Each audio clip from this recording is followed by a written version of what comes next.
Thank you very much indeed. Good evening. Youth. What is youth? A child may be defined as something between an adult and a television set. In the classic words of the Daily Telegraph, quote, adolescence is the stage between childhood and adultery. Adolescence is the painful stage when you're too old to go on pretending that you're under 14 on the buses and too young to pretend you're over 18 in the pubs. It lasts about a fortnight. It's the time when a boy says, yes, I've been shaving for 3 months and I cut myself both times. Youth is when ardor is easier. To the wealthy middle-aged woman, youth is Italian and rather expensive. To the schoolboy, youth is something that stops him going to the only films he's really interested in. To the scoutmaster, youth is anything in short trousers except himself. Youth will spend hours on the phone but smash all the call boxes. Half the public telephone boxes in Britain don't work because of teenage vandalism. The other half don't work because of the GPO. So you're going off with my daughter, eh? You're a member of a pop group. I hear that only last week you were involved with the police. You seem to continually take some sort of pills. You put your feet all over my furniture. You obviously despise absolutely everything that I stand for. You're already living with my daughter Deirdre without a word about marriage, and I hear she's in trouble. What have you got to offer her? 700 quid a week. And I admire your spirit.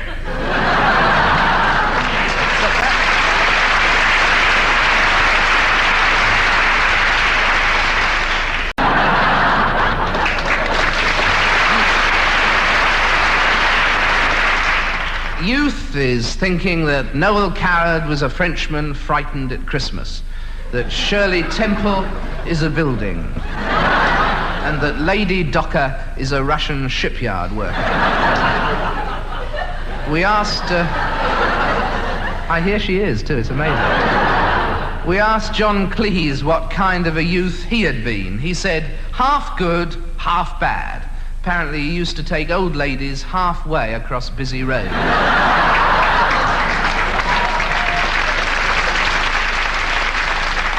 There's no doubt about it. Youth poses all sorts of problems.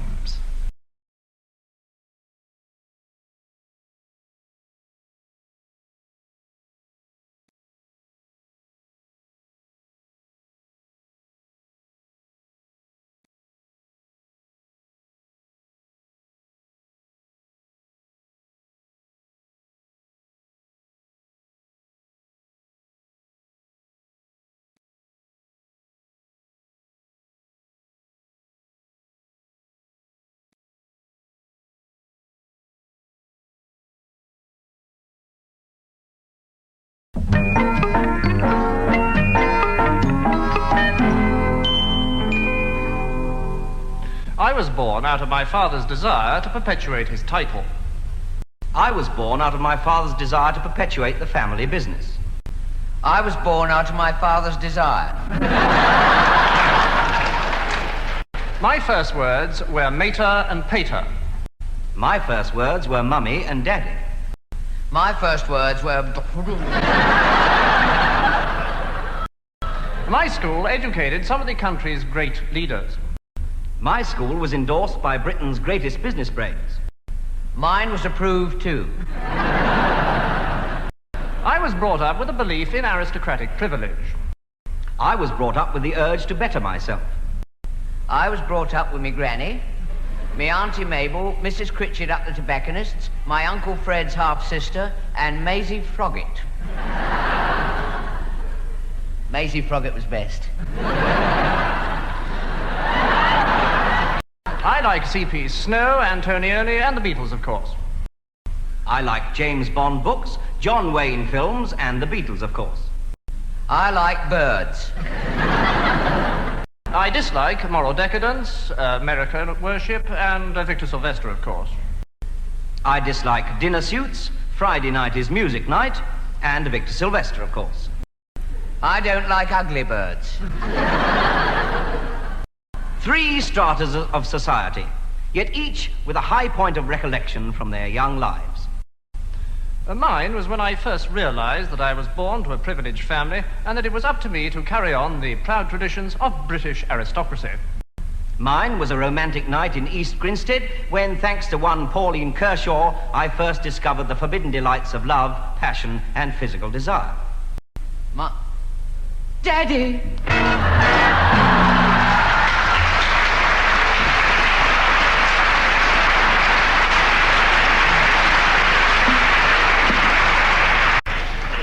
Mr. Ronnie Corbett, who when he was young was so small he could only have one measle at a time. Specialists in plastic and cosmetic surgery, of course, can help women trying to recapture their vanished youth. Last week, a woman with a wrinkled face and crow's feet underwent treatment and was completely transformed. She emerged with wrinkled feet and a crow's face. The moral atmosphere has changed among youth, of course. In the adapted words of Miss Dorothy Parker, if all the teenage girls in swinging London were laid end to end, I wouldn't be at all surprised. Once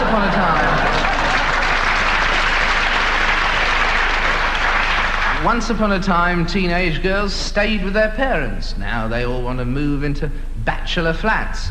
And most of the time they don't even... 3 marks to you, none to us. Right, we'll move on. Though youth today, as always, still has a great deal of youthful idealism.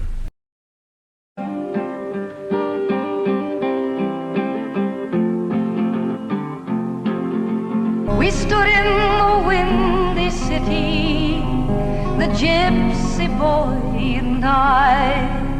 We leaned on the breeze at midnight, with raindrops and tears in our eyes. And who's gonna be the one to say it was no good what we done? I dare a man to say I'm too young, 'cause I'm gonna try for the sun. We sang and cracked the sky with our laughter, our breath turned to mist in the cold. Our years put together count to 30. Our eyes told the dawn we were old. And who's gonna be the one to say it was no good what we done? I dare a man to say I'm too young, 'cause I'm gonna try for the sun.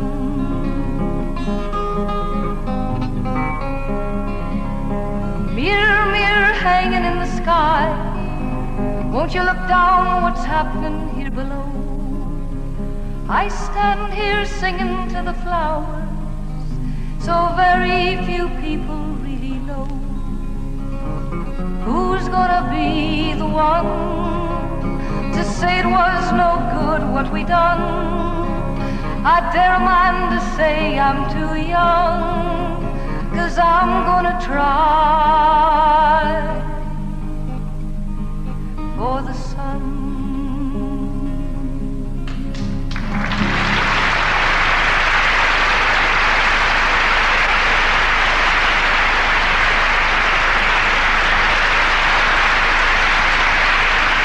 Thank you very much indeed. Good evening, youth. What is youth? A child may be defined as something between an adult and a television set. In the classic words of the Daily Telegraph, quote, adolescence is the stage between childhood and adultery. Adolescence is the painful stage when you're too old to go on pretending that you're under 14 on the buses and too young to pretend you're over 18 in the pubs. It lasts about a fortnight. It's the time when a boy says, yes, I've been shaving for 3 months and I cut myself both times. Youth is when ardour is easier. To the wealthy middle-aged woman, youth is Italian and rather expensive. To the schoolboy, youth is something that stops him going to the only films he's really interested in. To the scoutmaster, youth is anything in short trousers except himself. Youth will spend hours on the phone but smash all the call boxes.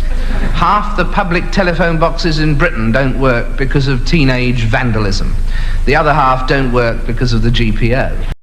It is nice to have you home, dear. How long is your holiday? Till September. Oh, good. It will be nice having you here all that time.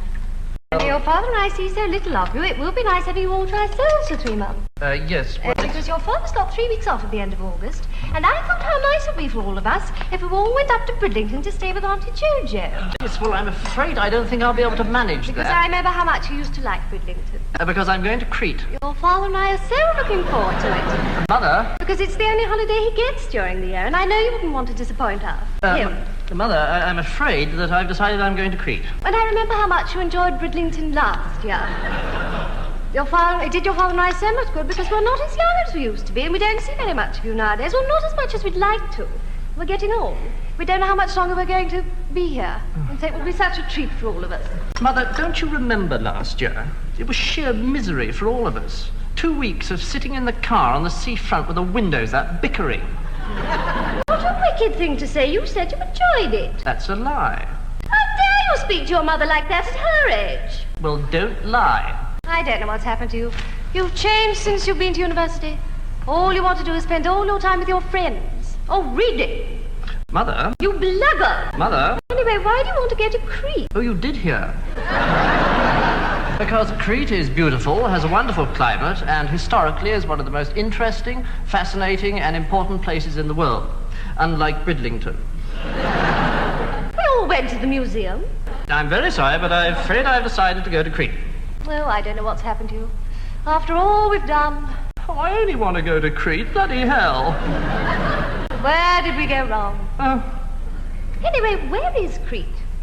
Yeah, well, I was thinking, you could go to Crete for a few days and then pop up to join us.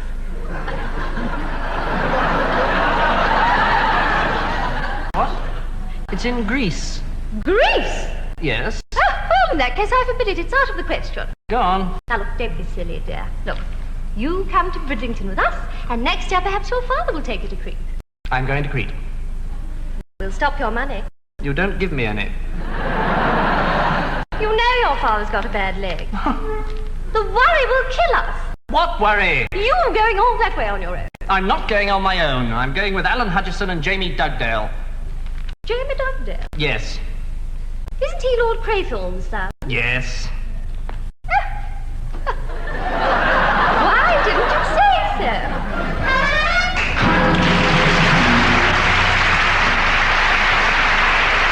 Mr. John Cleese, whose favourite master at school was nicknamed Old Stinks.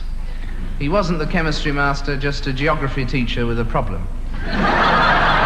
Of course, one aspect of youth that causes a great deal of concern is what it wears.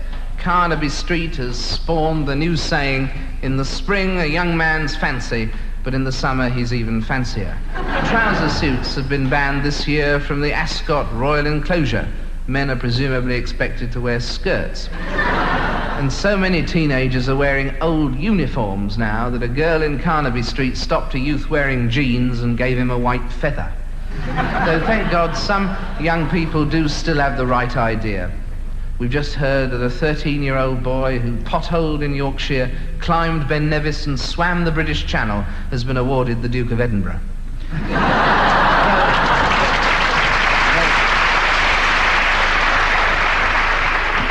Though a lot of the righteous wrath of the older man against the younger is really scarcely believable. This is a particularly unsavoury case, and I'd like to go over the details again.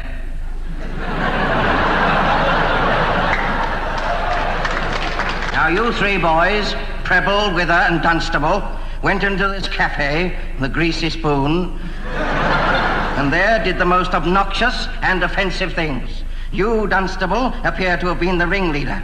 It has been said that you smashed plates, broke a chair over the manager's head, and then engaged in a brawl with other customers. There was punching and kicking, and people were hit about the head, and weapons were produced. In fact, wanton and gratuitous violence was rife. As for you two, Preble and Wither, There's too much of this sort of thing, and it's enjoyable. It may be enjoyable to you, but you must stop it, please. You too were concerned in the distasteful affair of the young, lithe waitress.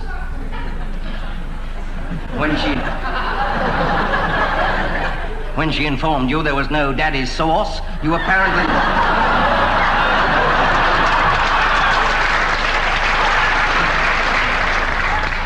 You apparently seized her around the waist and then dragged her into the kitchen, and there, in her own words that I've got written on this piece of paper, they tore my blouse and chased me around the oven. One of them got hold of me, and then the other, when I'd got practically nothing on, she went... I don't think I'd better read any more of that. It might disturb certain people in this court at the present time. And then, after that, some sort of orgy seems to have developed with bottles being thrown and young, half-dressed women being molested and violence and groping and hands and bodies and... No! You've had too much of this, and I'm not having it, and that's half the trouble.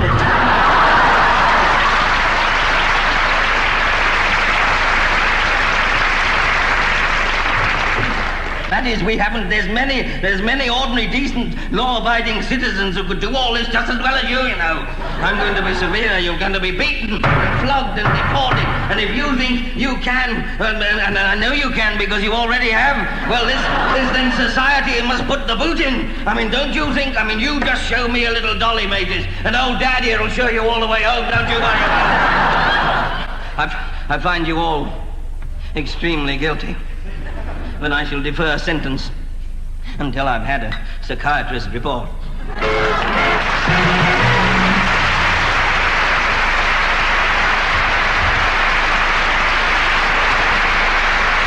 Mr. Ronnie Barker, youth is ripe for exploitation. Tin Pan Alley serenades them, Carnaby Street solicits them, television commercials jingle at them, paperback books leer at them, and everyone agrees that it's great to be young, but even better to be older and selling to them.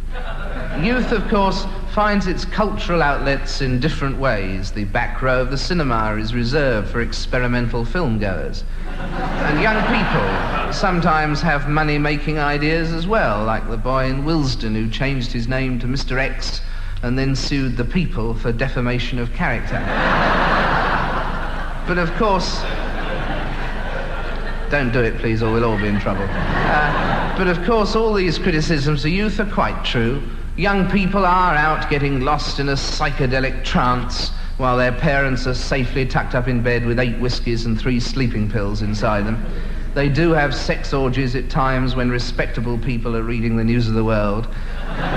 They do waste their lives listening to pop groups while their parents are seeing The Sound of Music for the 133rd time. But actually you can understand the feelings about youth. In the words of one middle-aged man, the only thing I've got against this new morality is that it wasn't going when I was young.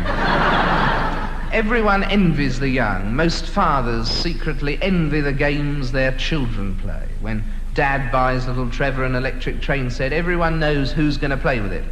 And what's more, it doesn't stop with trains.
And that's youth, really.